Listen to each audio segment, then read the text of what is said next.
Today I'm going to be interviewing Maya Posch. She will be joining us momentarily. And it's a very sensitive issue that we'll be talking about. So stay tuned. And here she is.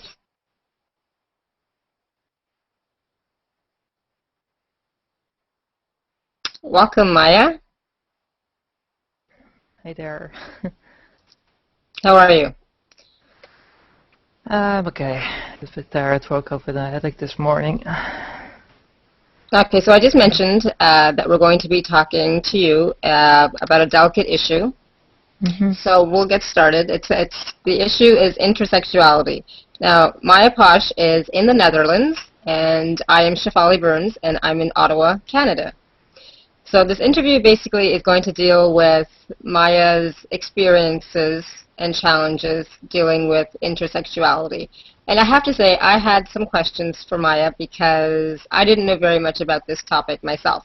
So first of all, Maya, can you just tell us a little bit about yourself? Well, yeah, I'm Maya Posch. I've had this first name for about 2 years now, almost. I'm a software developer, owner of a software business, and well, all-around geek. And I'm also a hermaphrodite. So, you know, I was on your website and I was looking about on your about page and so on, and I was, you know, there were several terms there that were not confusing per se, but I think a lot of people would like to know more about. So first of all, the term hermaphrodite, the term intersex, and transsexual. I mean, they're all different, slightly related. So can you just give me some clarification on these three terms and how they relate to you? Okay. First of all, the most common term, which most people are familiar with, transsexuality. That is someone who is physically normal male or female. Maybe something in the brain which is different from a regular male or female, which makes them feel uncomfortable with the body, but they are physically normal male or female. Nothing special about it. Intersex it contains a large number of conditions, which mostly affect the genitals, chromosomes, usually the sex chromosomes, which makes that someone is physically not entirely male or female, mixture of both, or some other kind of difference. Hermaphrodite is one of those conditions contained within intersex. It's one of the more rare conditions, usually caused when male and female embryo merge during pregnancy. And so you have two cell lines in one body. One tries to make the body male out of female. So you end up with a mixture of both. Okay. So that is, you know, I can tell, I mean, we've spoken before, and I know you've had, you know, some challenges, and you're dealing with a lot of challenges right now. So can you tell us briefly, or some of these challenges that you're going through? I know some are legal, some are emotional, some have to do with hospitals and so on. So can you just talk a little bit about some of these challenges you're dealing with? Yeah, well, like I said, the past 7 years I've been dealing with hospitals and psychologists here in the Netherlands because, well, as I found out after 7 years, they do not use the term intersex in the Netherlands. What they do use is the term disorder of sexual development, so birth defect. That's the only term they use. That's why they did not want to listen when I indicated 7 years ago that I was probably intersex. They never examined me. They just, well, they said I had to be transsexual. That was the only option, or, well, a bit crazy. So the only options I was given was either I'm going to convert to, I'm going to become a regular female, or I am just going to stay, that's what they told me, a regular male. And they went as far as to actually falsify medical reports. Because I've been in Germany, a number of private clinics where they have performed MRI scans, ultrasounds, and exploratory surgery, where they found out that I am actually a hermaphrodite. And in the Netherlands, they've consistently denied that. So that's what I've been fighting against for 7 years, and I mean I should have given up earlier, but I just couldn't believe that they would actually lie to me, I guess. That is challenging. I mean, basically what they're saying is that you are not who you are, or your being is not what it is, right? Yeah, exactly. And Because the thing is that they just kept trying to tell me that I had to be transsexual. They came with the term autoparagynophilia. mm-hmm. And they've even tried to get me taken into an asylum, basically because they thought I was crazy, and I don't know, so many things. And wow, that's difficult. I mean, it's hard enough being yourself on a daily basis, and someone is telling you, no, you're not that. You are something else, right? Yeah. So, and I remember reading in your profile also that at one point you chose to be female. I mean, you had to make a conscious choice to be one or the other, male or female. What was that like for you, making that choice? Yeah, that's 7 years ago now, early 2005. I suddenly realized that I had never made the conscious choice, or even, well, not really conscious at least, that what I wanted to be, male or female. I mean, children, when they're 5 or 6 old, they kind of drift to one side or the other, and that's it. I'd never done that. I stayed there right in the center, never picked anything. That's when I look back, and just like, well, subconsciously I apparently have picked for the female side, so I did go more towards a female side then. Although, I mean, it's not like with a transsexual male-female, they're like, well, I'm going to be a female and totally 100% no. I was still confused about what it actually meant. I still had to learn that. I have never really gone through puberty emotionally. Physically, I have gone through puberty, but I have experienced both male and female secondary characteristics. So that was totally confusing as well. And so, I mean, what does it really mean to be male or female? Well, it's not that big of a difference, really. It's mostly that when you're supposed to be female, you get to wear the cute clothes. And that's the main difference, and you've got less hair. Mm-hmm. That's pretty much it. Wow. But I think for you the emotional challenges have been more difficult perhaps than the physical challenges? Totally. It's just having to defend myself against all those psychologists, physicians. They just kept insisting that I wasn't who I knew I am. They constantly denied that I could possibly be intersex, that I could be hermaphrodite, that I could have anything other than male organs. Well, in Germany they actually determined with a biopsy after an orchiectomy, castration, that I didn't even have functional testicles. So everything I have in terms of reproductive organs never fully developed.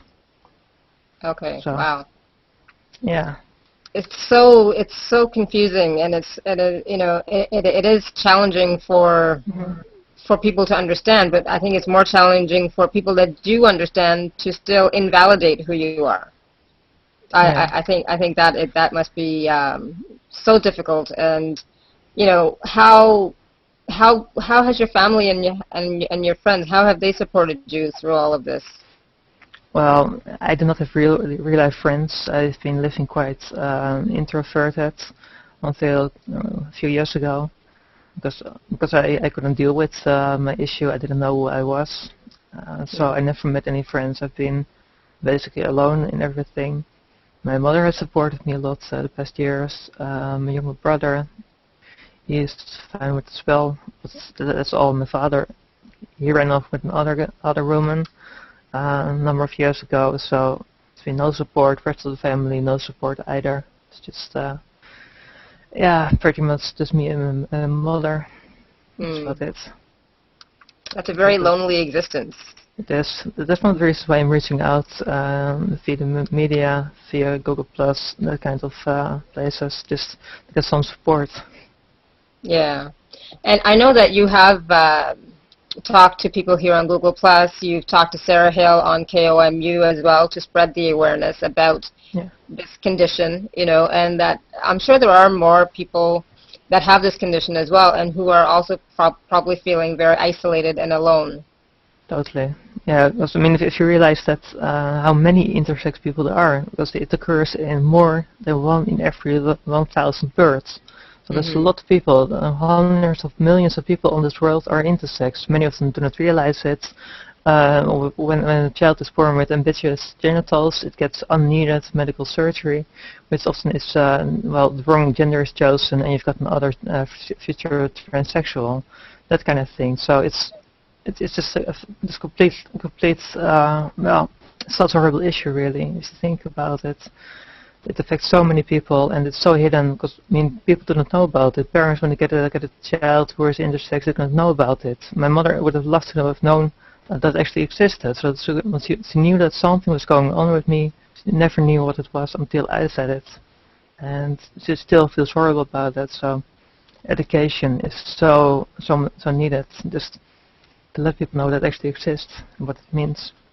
And the education in the Netherlands, I mean, I have many friends in the Netherlands, but I know that you have not had the support that you needed in that country, unfortunately. Yeah, well, like I said, the policy here regarding intersex people is to treat it as a disorder, so surgery is required. You either get surgery or you don't, but there's no examinations. You don't get to choose anything except, well, you get to play for a transsexual person, and that's it. That's the only choice you're given. And that's not being true to who you are. It's not now, because, I mean, I was born hermaphrodite. I want to be a hermaphrodite because it's who I am, what I am. I'm okay with that. I'm not going to let them cut away part of my body just because I have to fit in some kind of ideal. Mm-hmm. And I know on your website you have a petition as well that you're trying to bring awareness to. Can you talk a little bit about that? Yeah, it's a petition aimed at gathering signatures to present to the European Court for Human Rights, as well as the United Nations, to bring awareness to intersex, to ensure that people who are intersex and being persecuted in their own country, they being recognized by the United Nations as a refugee. And of course that in Europe that the rights of intersex people are being protected. Because, I mean, forced surgery is against basic human rights. Nobody can force another person to have surgery, especially not without this person's consent. Like for an infant, when it's not needed, it's just completely illegal. Right. So how can people contact you or sign the petition? Do they go to, I think it's mayaposch.com? Correct. Okay, so we will have that link on the YouTube website as well, so that they can go there and sign the petition. You know, we've talked about this, and obviously you're going through a lot of challenges and difficulties, and for a long time it's been ongoing, you know. But whenever I have spoken to you, you've always been very positive, you know. You're always smiling and laughing and joking. But I know that you've had difficult days for sure. How do you get through your days when it's so difficult? But you know, I see you smiling and laughing, and you're happy most of the time when I see you. So how do you do that? It's very inspiring for me and for others that we've spoken to about this. Yeah, I don't know really. I guess it's more that well, I mean, I have suffered a lot of traumas. I have pretty much a complete checklist of traumatic disorders, including post-traumatic disorder and so many things. How do I manage it? Just not thinking about it, I guess.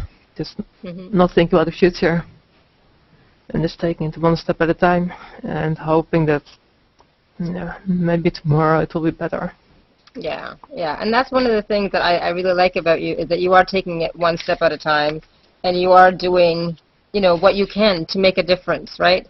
To see if you can help not just yourself, but for others that are going through this as well.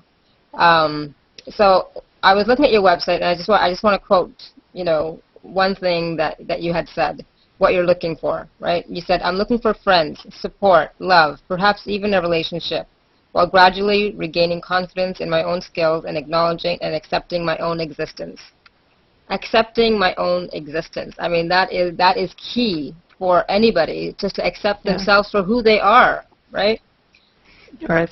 So, I mean, it's hard sometimes for all of us to accept who we are, and it's even harder to accept others, right? Yeah. But you are, what you're trying to do is so important, for the many thousands of people out there who are suffering because of this condition, suffering because people don't understand it. People, Exactly. cannot relate to it. They don't know how to support others, and so that's what you're trying to do. And as difficult as it is for you to try and do this, go through the legal challenges, go through the emotional challenges, in the end, what you're trying to do is help others, and that is commendable. Yeah. Well, there's still lots to do, of course. Earlier you asked about the legal stuff I'm dealing with. Well, I've tried to start a lawsuit against hospitals here in the Netherlands, but it got rejected because there are no independent specialists who can advise on the case left. So I have to take it to the European Human Rights Court. And well, I'm also trying to get my legal gender changed because I'm still being registered as male, and it doesn't work for obvious reasons. And it also takes months. It's also very hard, but well, I'm getting more media attention these days, which is a positive thing. So slowly things should be changing. And that's all you can do. Take it one step at a time. Do the best you can. Yeah. You do have a support system here on Google+. There's a large community here who are supporting you and who care about you and want you to be successful, but not just successful, but be happy, right? Yeah, happy sounds good. Yeah, happy sounds good. So I want to thank you so much for opening up to us and sharing your story, and all I can do is wish for the best for you. I'm sure it will all work out in the end. You will make it through these challenges one step at a time, one day at a time. I know you can always count on us to be there for you when you need help, right? When you're having a dark moment, a dark day, just give us a shout and we will be there to help you through it. Yeah, thank you. Thank you, Maya. We will talk again soon. Okay, bye. Bye.